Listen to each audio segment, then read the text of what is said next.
ये थे, चलो मैं 10 रुपए दे करके आ जाता हूँ।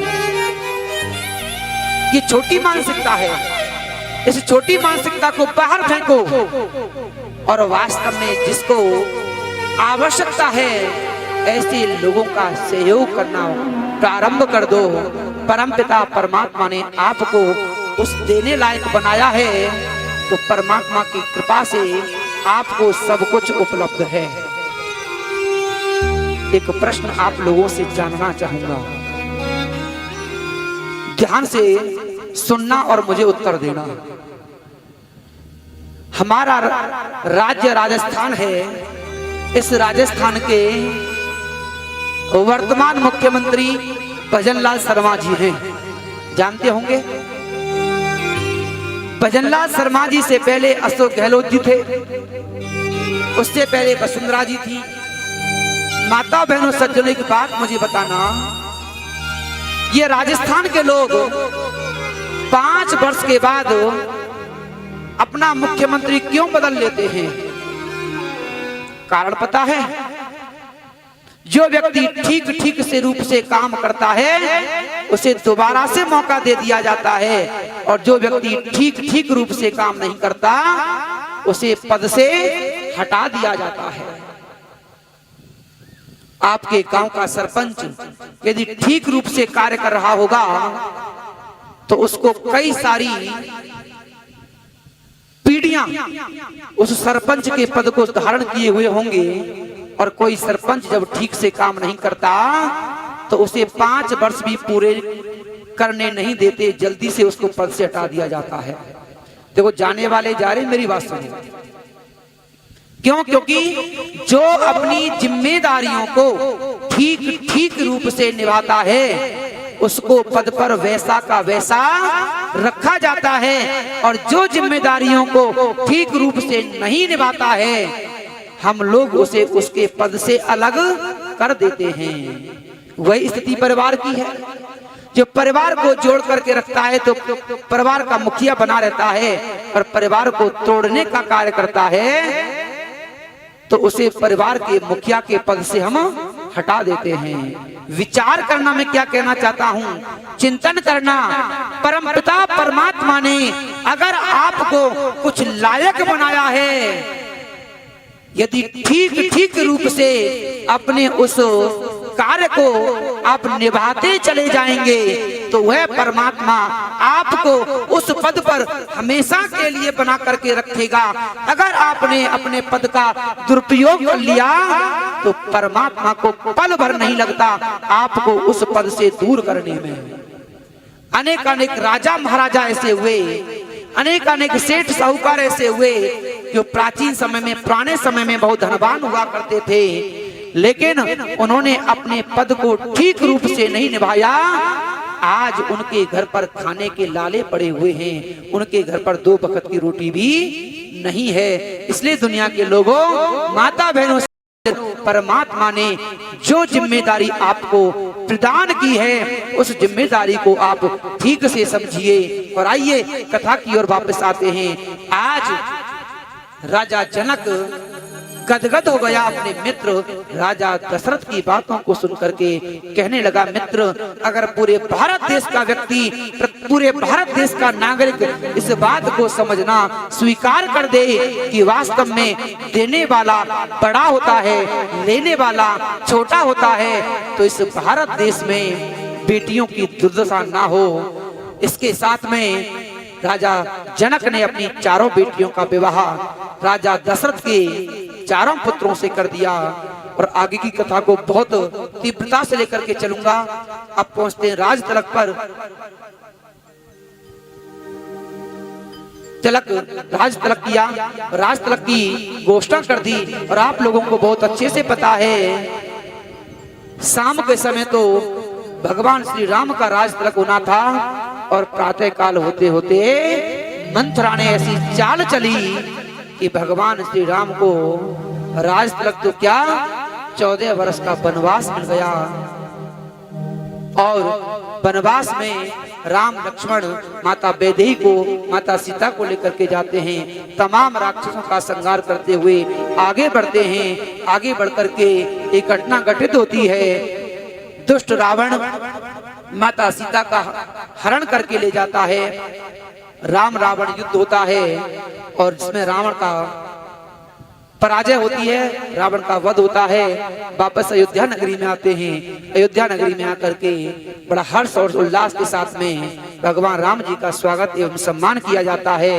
तत्पश्चात वाल्मीकि आश्रम में जाकर के माता वैदेही दो पुत्रों को, राम और लक्ष्मण को, लव और कुश को जन्म देती हैं और वहाँ ऋषि वाल्मीकि के आश्रम में वो लव और कुश संपूर्ण विद्याओं से युक्त होकर के अपने जीवन को आगे बढ़ाते हैं। इस प्रकार से संक्षिप्त में हमने रघुवंश की, इक्ष्वाकु वंश की, सूर्य वंश की कथा का थोड़ा सा वर्णन किया है।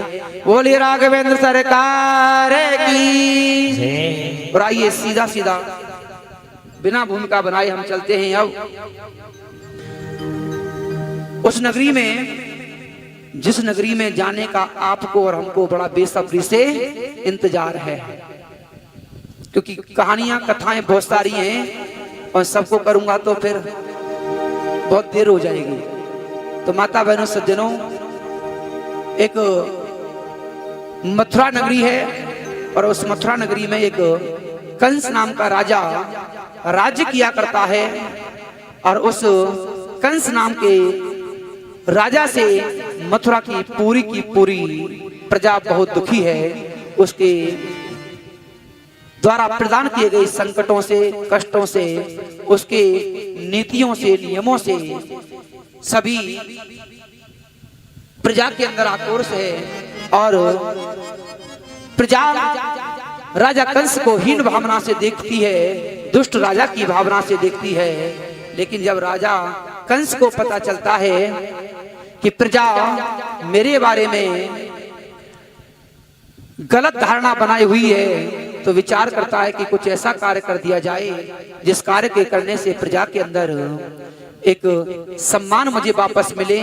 तो क्या करता है, अपनी चचेरी बहन जिसका नाम देवकी है, उस देवकी का विवाह करने की इच्छा होती है कि मैं देवकी का विवाह करूं और देवकी का विवाह करके हो सकता है कि संपूर्ण प्रजा के अंदर मेरी जो छवि है वो पवित्र हो जाए।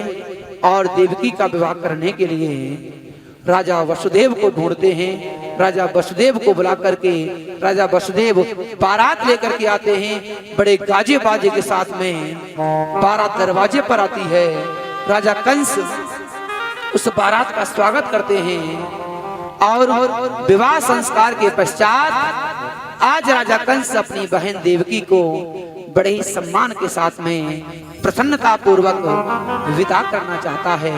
और विदा करने के लिए वसुदेव जी को और देवकी को रथ पर बिठाते हैं। सारथी से कहते हैं, सारथी तुम हटो, आज मैं अपनी बहन को विदा करूंगा।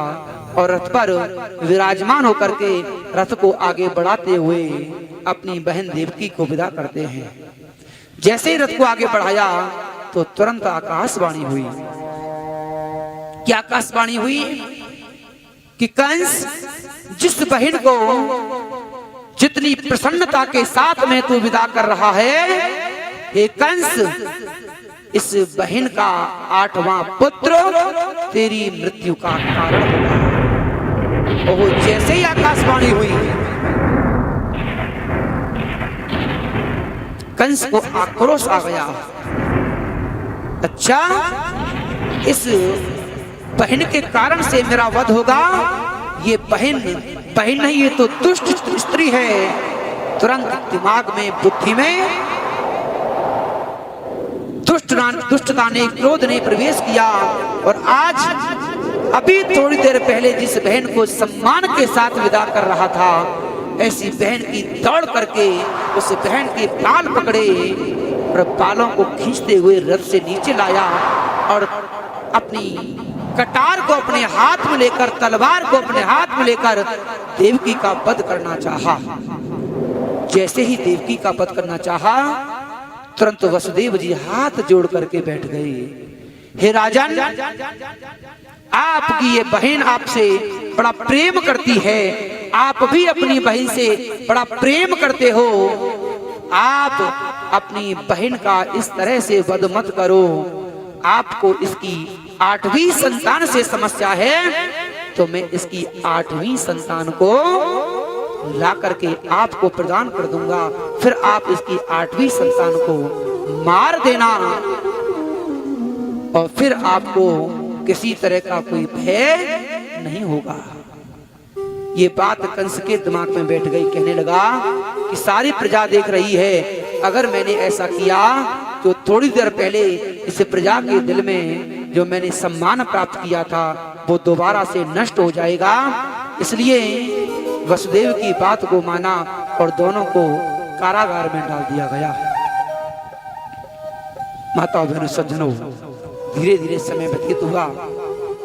वसुदेव और देवकी ने आपस में संपर्क किया और प्रभु कृपा से उनको पहले पुत्र का जन्म हुआ। पहले पुत्र का जन्म हुआ तो पहले पुत्र को लेकर के वसुदेव कंस के पास पहुंचे और कंस को जाकर के उस पुत्र को सौंप दिया। माता बहनों सज्जनों, जैसे ही उस पुत्र को सौंपा, कंस ने उस पुत्र को वापस कर दिया। कहने लगा मुझे तो इसकी 8वीं संतान से समस्या है, ये तो पहली संतान से वापस ले जाओ। तभी नारद जी आ गए। कहने लगे राजन कैसी बातें करते हो? अरे परमात्मा की, भगवान की कोई गिनती नहीं है। क्या पता पीछे से गिन करके लाए और ये संतान 8वीं हो। आपको इसका वध कर देना चाहिए। तो तुरंत उस बच्चे को लिया और बच्चे को लेकर के पत्थर पर दे मारा, उस बच्चे का वध किया। माता बहनों सज्जनों, यही क्रम चलता रहा। वसुदेव देवकी के दूसरा पुत्र हुआ, वो दूसरे पुत्र का भी वध उस कंस ने कर दिया।